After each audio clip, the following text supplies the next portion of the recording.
normal Wednesday for us. Full pads, everybody will be out there. How's Andrew Thomas doing in his progression here? Yeah, each day he's improving. What was that? Each day he is improving. You guys put Jackson as QB2 on the unofficial depth chart. Is that the plan going On forward? the Unofficial depth chart. unofficial depth chart, yeah. All three quarterbacks are going to be ready to play. So.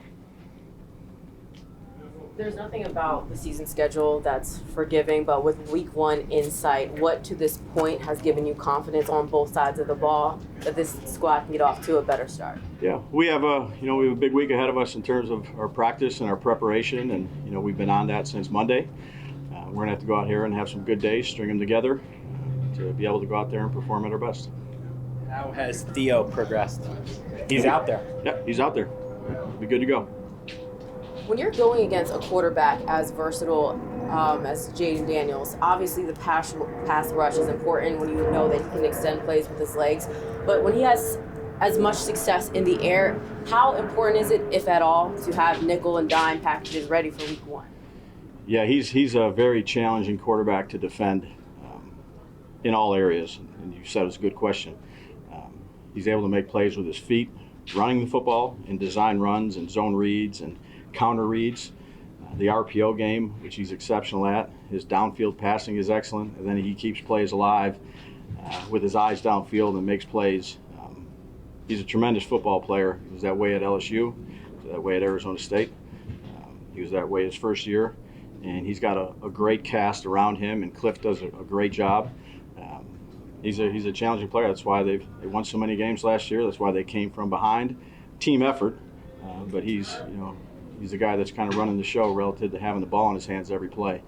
He's a hard player to game plan for and defend. Because of that, is there a possibility that we could see things creatively, defensively, like the nickel or dime package for the game in the air? Yeah, we'll work through all that this week, but we're going to have to be at our best against a dynamic playmaker. About Russell Wilson sort of being the same person every day. Did you expect that consistency of him when you knew before you signed him? And is there anything about him that surprised you in this whole process? No, I just get to know the player. I didn't know him as a coach from an opposing team, albeit on offense. You watch him, you have a great appreciation for how he's played the game for a long time. So, again, glad we have him. He's putting in the work, and looking forward to this week of practice. What is unique, Daves, about the moon ball? From your perspective, Russ's moon ball, what is unique about it, and how much can you appreciate his downfield mindset? Well, I just think he's a good quarterback. So whether it's a vertical pass or an intermediate pass, decision making, he's been that way for a long time. That doesn't mean anything this year or this game, but he's done well for us since he's been here. In terms of other deep balls, is there what is it about the moon ball? He just he's a good feel for arc and pace on the football relative to guys running down the field, where he needs to put it, where to throw it away from defenders, where to put it on the sideline. Again, he's done it for quite some time. Obviously, that's part of his game, but there's a lot of other areas of his game that he does well too. You talked last year about all the research you did when you made the change to take over play calling. Just curious what went into the process and to change back to Mike this year. Yeah, Mike's done a great job this preseason. Done a good job with the staff. I've got a lot of confidence in Mike and the offensive staff. So up to this point, relative to all the preseason games and the meetings we've had, I've been very pleased with the offensive staff. How open would you be to the idea of using a quarterback, a backup quarterback, or second quarterback in specific packages? Is it something you've ever done that you would be open to? Would you prefer just leaving one quarterback in the whole time?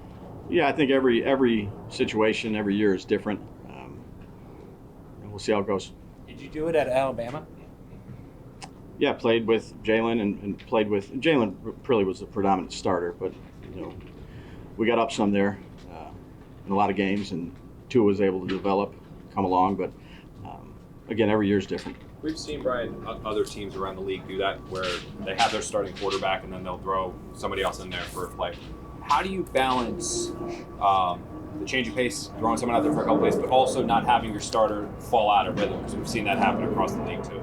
Yeah, again, I think each team is unique. Are you referencing a certain team or a certain player? Are you referencing a certain team or player that Just in general. teams do that? Yeah, just in general, philosophically, how do you balance when if you were to decide to pull a starter, how do you keep him in rhythm, or just philosophically, how do you view that? Yeah, I think, look, every team's different, every situation's different. We'll do what we think is best. But I don't know if you were referencing the Saints or a particular team that does that very often. That was specific. Yeah, okay. Just going back to the defense one more time. Abdul Carter getting ready to make his NFL Week 1 debut. How much of an impact do you expect him to make in Week 1? And is it even fair to ask that question with him being a rookie and there's a lot of expectations on the defense? Yeah, so it's the first game for all these young guys that are rookies that are participating and playing. I just expect him to do his job. Whatever the defense calls for, that's what we expect him to do. That's what he's done since he's been here. Again, there's a wave of emotions that happen, leading up to the first game. You got to really control each day, the walkthrough, then the practice, then the meeting, the next day.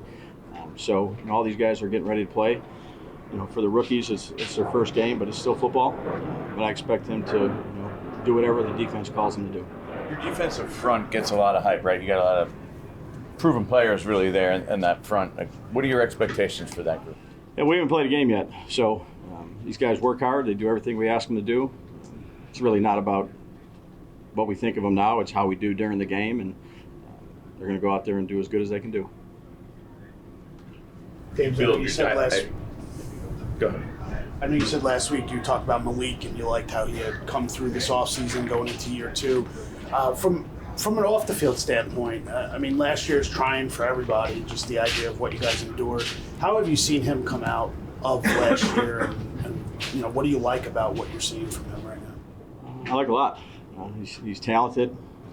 He's in his second year in the system. I think he's really. Him and Russ have really bonded, not just on the field but off the field, and he's seen how a professional has done it for that many years in the league. Those guys communicate well. They work after practice. They work in the meeting rooms. He's really done a nice job. So again, he's a good football player first and foremost. That's extremely talented. But I'd say off the field, meeting rooms, all the things that you take a step in from one year to the next. He's done that, and he's done it well. With a whole new QB room, just to this point again, how much has the chemistry developed with those 3 guys and the receivers? Yeah, I like our room.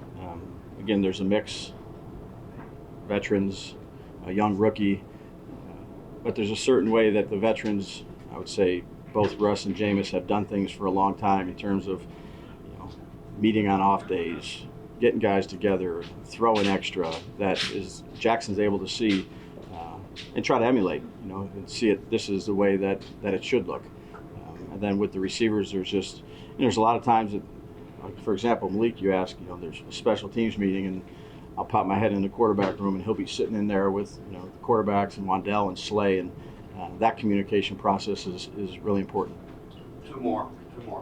With Russ, obviously, that's more experience than you've had here at quarterback. Does that give you a different level of trust, just kind of knowing what he's done up to this point with his career? Yeah, again, we're in the first game, so we haven't played a regular season game yet. We'll go out here, we'll do the best we can.